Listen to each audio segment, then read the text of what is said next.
প্রকৃতির এক ছোট্ট জাদুকর যার নাম মৌমাছি। যখন সে ডানা মেলে তখন তা শুধু উড়ে না, যেন জীবনের গান গেয়ে যায়।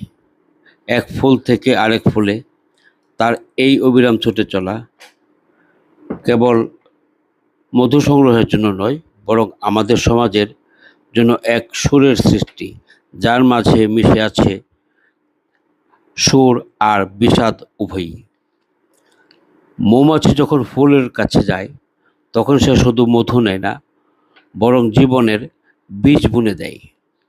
তার ডানায় লেগে থাকা পরাগরেণু ছড়িয়ে দেয় নতুন প্রাণের বার্তা। এই ছোট্ট প্রাণীটির স্পর্শে আমাদের ফল বাগানগুলো ভরে ওঠে সোনায় ফলা ফসলে, শস্য ক্ষেত ভরে ওঠে প্রাচুর্যে।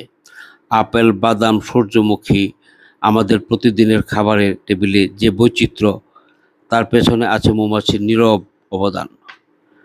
তারা শুধু অর্থনীতিতে বিলিয়ন ডলারের ফসল যোগ করে না, বরং আমাদের জীবনের কে করে তোলে আরও স্বাস্থ্যকর। মধু, যা প্রকৃতির এক অমৃত মধু যা প্রকৃতির এক অমৃত, তার শরীরকে সুস্থ রাখে, মনকে শান্তি দেয়। মৌমাছির মোম, রয়্যাল জেলি, এসবই যেন প্রকৃতি দেওয়া এক অমূল্য উপহার। কিন্তু এই মধুর সুরে মাঝে মিশে আছে এক বিষাদের করুণ রাগ। মানুষের অতিরিক্ত লোভ যখন প্রকৃতির ভারসাম্য নষ্ট করে, তখন মৌমাছিদের জীবন বিপন্ন হয়ে ওঠে।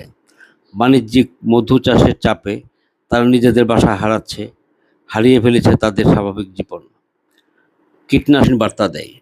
তারা আমাদের শেখাচ্ছে যে প্রকৃতির প্রতিটি প্রাণের সাথে আমাদের জীবন এক শুকনো সুতোয় গাঁথা। তাদের ভালো থাকার মানে আমাদের ভালো থাকা।